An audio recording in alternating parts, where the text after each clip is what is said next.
오늘은 스바냐서 1장을 읽었습니다.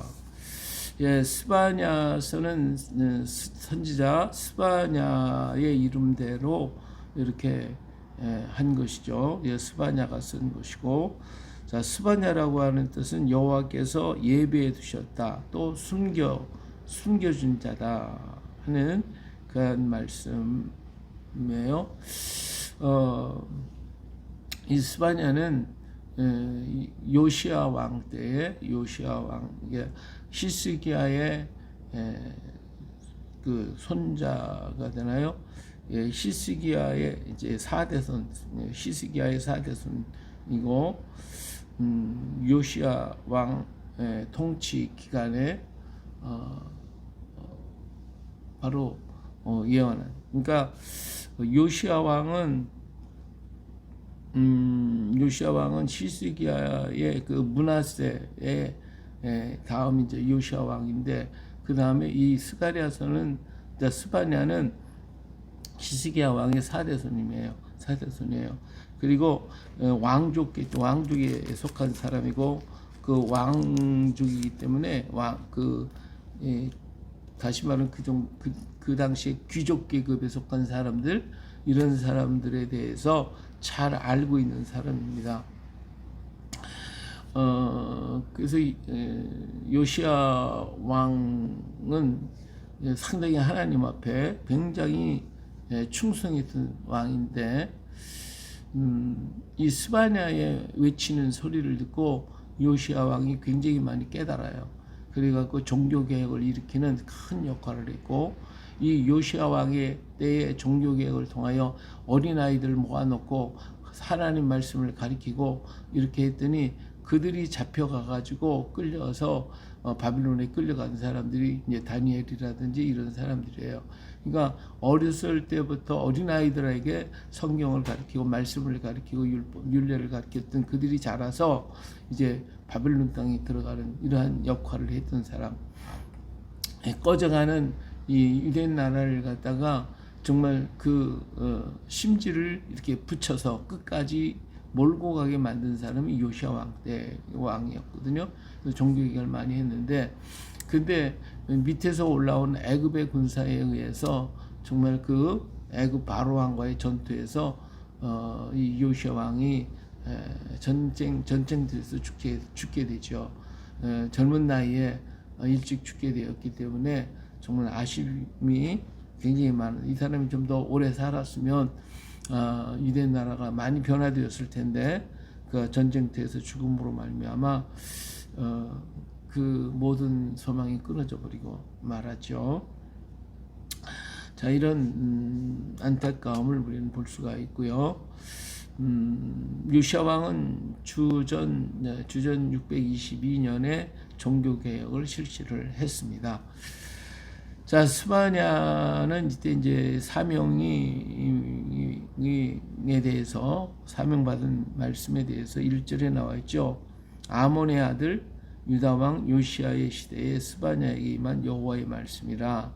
스바냐는 히스기야의 현손이요 아마리아의 증손이요 그달의 손자 구시의 아들이었더라. 그래서 히스기야 왕손 계통의 사람이다 알 수가 있습니다. 이 스바냐서는 여호와의 날에 대해서 얘기하고 있죠. 여호와의 날, 그 여호와의 날을 선포했어요. 여호와의 날을 선포한 그 여호와의 날은 무슨 날이냐? 그것은 바로 심판의 날, 하나님 심판하실 것이다 하는 거죠. 그러면 어떤 자를 심판하실 것인가? 여기 보니까 여호와께서 이르시되 내가 땅 위에서 모든 것을 진멸하리라. 땅 위에서 모든 걸 진멸할 건데, 내가 사람과 짐승을 진멸하고 공중의 새와 바다와의 고기와 거치게 하는 것과 악인들을 아울러 진멸할 것이라. 내가 사람을 땅 위에서 멸절하리라. 나 여호와의 말이니라. 자, 여기에서 하나님이 모든 땅 위에 있는 것들, 생명인 것들 다 멸할 것인데, 특히 땅 위에서 사람을 멸절하겠다는 말을 2번씩이나 계속하고 있어요. 사람을 멸절한다. 왜 그러냐? 땅은 사람으로 말미암아 더러워지거든요. 더러진 땅. 그래서 하나님께서 정결하기 위해서 다 멸하시겠다 하는 것이죠. 예, 근데 왜 이렇게 이 사람이 더러워졌냐? 그것은 바로 우상 때문에 그렇다는 거예요. 우상을 멸하시겠다. 내가 유다와 예루살렘 모든 주민들 위에 손을 펴서 남아있는 바알을 그곳에 멸절하며 그 그마림이란 이름과 그 제사장들을 아울러 멸절하며 또 지붕 위에서 하늘의 무별에게 경배하는 자들과 경배하며 여호와께 맹세하면서 말감을 가르쳐 맹세하는 자들과 여호와를 배반하고 따르지 아니한 자들과 여호와를 찾지도 아니하며 구하지도 아니하는 자들을 멸절하리라. 예, 하나님은 멸할 대상이 여기가 분명히 있죠. 예, 다시 말하면 바알이라든지 이런 우상을 숭배하는 자들, 그리고 하늘의 별들을 숭배하고, 그러면서 또 한편으로는 하나님 앞에 와서 또 하나님을 믿는다고 이야기하면서 하늘의 별을 또 숭배하고, 이중 삼중으로 이 동남아 쪽이나 일본 쪽에 가보면 신들이 많아요. 믿는 신들이 하루는 교회 오고 그 다음 주에는 또 절에 가고, 뭐 이런 사람들이 굉장히 많거든요. 그 왜 그러냐 그랬더니 하나님이 안 도와주시는 것은 뭐 부처님이 도와주실 것이고, 부처님이 안 도와주시고 또 하나님이 안 도와주시겠습니까? 이게 신들 중에 어떤 하나의 신이라고 생각을 하고 내가 필요한 대로 가서 구하는 거예요. 그래서 그 일본 지역에도 가서 보면요, 이런 절간 같은 데 보면 뭐 이것은 부자가 되는 신, 뭐 이렇게 붙여 있고, 여기는 뭐 연애하는 신, 뭐 이런 사업이 잘 되는 신, 뭐 별들 그 신들의 이름이 쭉 있어요. 근데 거기에서 자기의 필요한 부분에 가서 거기 가서 기도를 하는 거예요. 이처럼 여러 신들을 섬기는 그 자들, 그리고 하나님을 배반하고 따르지 않는 자들, 하나님을 찾고 기도하지 않는 자들, 하나님 다 멸하시겠다라고 말씀하고 계시죠. 하나님께서 이런 우상을 심판하는 자, 우상에게 숭배하고 하나님을 떠난 자들에게 심판하실 것을 말씀해주고 있습니다. 자, 여호와의 날이 가깝다. 7절에 보니까 여호와 앞에서 잠잠할지어다. 이는 여호와의 날이 가까웠다. 자, 이런 날이 가까웠다. 이게 요시야 왕 때의 나라가 정말 므낫세가 그냥 우상을 엄청나게 섬겼잖아요.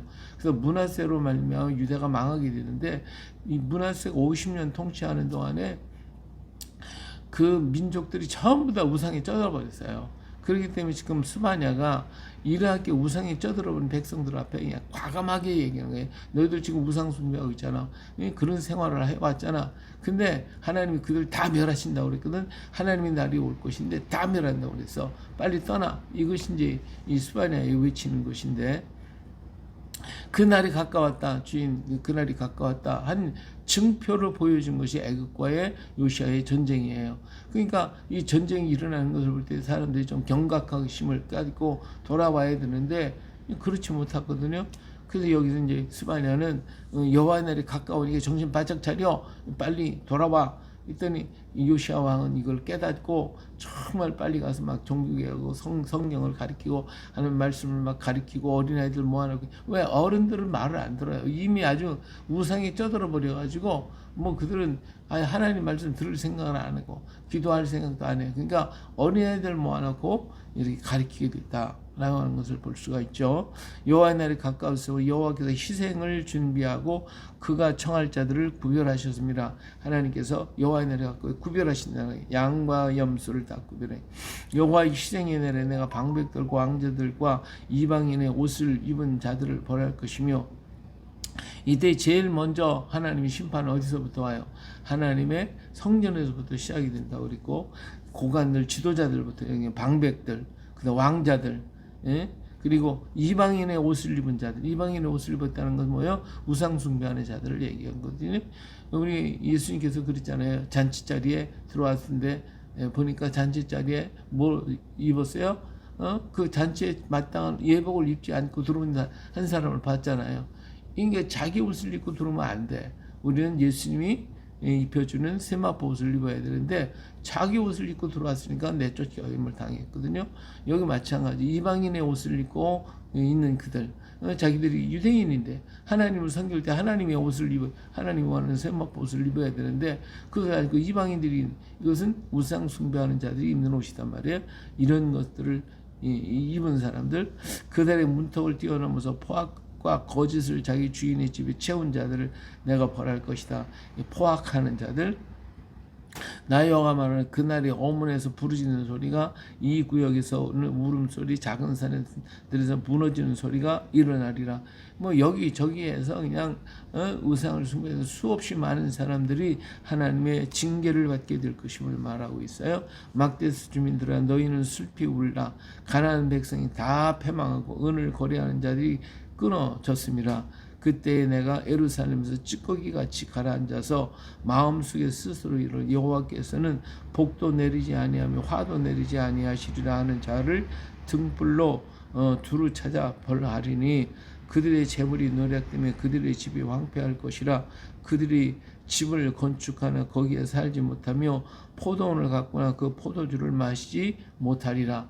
예, 이렇게 그들은 여기저기서 울고 난리가. 왜? 하나님이 진노가 임하게 되니까 뭐 여기저기서 그래. 우리는 이스라엘에서 하마스 전쟁을 우리가 보고 있잖아요. 근데 이스라엘이 그 하마스 지역을 갖다가 거기가 이제 지중해를 이렇게 끼고 있기 때문에 굉장히 아름다운 도시예요. 거기가 지역이란 말이에요. 그래서 이스라엘 사람들이 거기를 갖다 투자를 해가지고 거기에서 많은 바닷물을 갖다 끌어다가 단물을 만들어주고 그 다음에 관광지를 만들어서 그들을 부유하게 살게 하려고 그렇게 했어요. 그런데 그 사람들이 뭐라고 얘기하냐면 이거 여기에 이스라엘 사람들이 있으면 우리가 좀 꺼림직하니까 너희들 다 떠나라. 그래서 떠났어요. 다 그 말대로 다 떠나줬어요. 그래서 그들이 가나안 사람들 거기 팔레스틴 지역에 있는 사람들끼리 모여 살았는데 그들이 지도자를 뽑았는데 이들이 하마스 지도자를 뽑았어요. 이러면 이스라엘과 저를 잘 교제를 하고 함께하고 거기서 하는데 혜택 받고 도와줬으면 그 땅이 지금 부강하고 전쟁이 없었을 건데 이들이 일어나갖고 이스라엘을 향해서 계속 그냥 악을 자행하는 거예요. 프로젝트가 다 보여주면 했어도 안 들어. 그렇게 하니까 전쟁 결국은 그들이 하루에 그냥 이스라엘 향해 5,000발을 갖다 쏟아붓단 말이에요. 예? 이 미사일을 5,000발을 갖다가 이스라엘 땅에 거기 뭐 멀리 떨어진 것도 아니고 바로 경계선 붙어 있는 한 도시를 근거로 해서 이쪽은 팔레스틴 지역, 이쪽은 이스라엘 지역 이렇게 하니 거기다 5,000발을 쐈으니 어떻게 생각해요? 어떻게 되겠어요? 그리고 그들이 막 갑자기 쳐들어와 가지고 이스라엘 사람들은 무차별하게 학살을 했거든요. 그러고 나니까 어떻게 되겠어요? 이번 전쟁이 일어나고 그들이 지금 엄청나게 지금 이스라엘이 공격을 받고 있는데 그러면서 그들은 말하기 우리가 이렇게 당하고 있다 그러면서 그냥 우는 거 아이들 죽은 거 뭐 이런 것들을 막 보여주고 이스라엘 놈들 나쁜 놈들 막 그냥 그러고 있어요. 자, 이 똑같은 현상이 벌어진 거예요. 이 하나님 앞에 하나님 앞 우상 숭배하고 이 하나님 버리고 막 그러는데 하나님 징벌하시니까 막 이 구석 저 구석에 울고 불고 난리가 났죠. 이 똑같은 문제예요. 왜 하나님 앞에 하나님을 대적하고 하나님을 믿어야 할 그들이 이방을 따라가고 있으면서도 하나님 징계하니까 하나님 원망하고 하나님이 우리 막 이러니 이러고 있잖아요. 요시아를 보내갖고 종교개혁을 시켜가면 다 돌아오라고 그렇게 하는데도 안 돌아오고 그러면서 하나님 징계하니까 징계한다고. 이것이 우리의 어리석은 생각이다 이거예요. 어리석은 모습을 지금 여호와의 날이 오면 이렇게 되는 거예요. 심판의 날이 오면 믿는 자와 믿지 않는 자는 구분하게 되는 것이고 하나님 심판에 임하게 될 것임을 분명하게 말씀하고 있습니다. 자, 그래서 이 스바냐는 그 광경을 다 보고 알고 있기 때문에 너무 안타까운 거예요. 그래서 14절에 보니까 여호와의 큰 날이 가깝도다 빠르도다 여호와의 날이 소리로다 용사가 거기서 심히 슬피 우는도다. 그냥 급한 거예요. 지금 요시아 왕과 애굽이 뭐 이제 전쟁이 일어날 것이고 하나님 심판하실 것이고 이스라엘 이제 유대 나라를 망하게 될 것인데 이걸 바라본 선자 스바냐는 너무 마음이 아프고 힘들고 어려운 거예요. 하박국 선지자도 역시 마찬가지였듯이 하나님 앞에 부르짖으면서 가깝다 빨리 회개하라 돌아보라고 계속해서 외치고 있는 이 스바냐의 마음을 우리가 볼 수가 있죠. 오늘날 우리도 마찬가지예요. 오늘 우리 주님이 오실 날이 가까웠고 그런데도 불구하고 세상 사람들은 뭐예요? 지금이 살기 좋다. 그러니까 뭐 장가 갈 것도 없고 시집 갈 것도 없고 그냥 우리끼리 즐기자, 먹고 마시자, 그냥 밤낮. 그러게 우리나라에도 지금 아편들이 얼마나 아이들까지도 10대 애들도 아편까지 맞아가는 이런 세상이 돼버리고 말았다 이 말이. 예? 그러면서 자기들에게 뭐 조금만 뭐 해롭거나 그러면 밤낮 싸우고 죽이고 도둑질을 하고 그냥 즐기기 위해서 살아가는 것 같아요. 사람들이 이 하나님을 찾고 하나님 앞에 거룩한 자가 되어야 되는데 거룩한 자는커녕 오히려 더 피폐되고 파괴하고 사람이 자기 마음에 안 들어오면 그냥 무조건 죽이는 거야 그냥. 예? 이게 얼마나 끔찍한 일이냐 말이에요. 지네들끼리 뭔가 사이 좋다고 사랑한다 어쩐다 그러다가 어느 날 갑자기 마음 변해가지고 가서 죽여버리고. 너무 끔찍한 일들이 얼마나 많이 일어나요. 자식이 부모를 죽이질 않아 엄마를 죽이고 아빠를 죽이고. 이건 세상에요. 역대의 세상의 역사 속에서 이런 잔인한 일들이 과연 얼마나 있었냐 말이에요. 세종대왕은 아들이 아버지를 죽이는 사건을 통해 가지고 너무 가슴 아파가지고 그냥 식음을 전폐하고 울면서 백성 학자들을 모으고 장관들 그 모든 대신들을 모아놓고 이 문제 해결해라 하고 그냥 다그치고 이런 나라에 이런 일이 있을 수가 있겠냐고 안타까워했는데 오늘날 우리 이 땅에는 그보다 더하고 끔찍한 사고가 엄청나게 많이 일어나는 게 하나님이 없는 세상이 되버리고 하나님 없이 인간이 중심이다. 세상이 사람이 최고다. 근데 이웃은 상관없어. 나만 최고다. 내가 최고다. 이렇게 교만하고 완악해져 가지고 이웃을 갖다 박해하고 죽이고 학대하고 하는 일들이 얼마나 많이 일어나는지 몰라요. 정말 안타깝죠.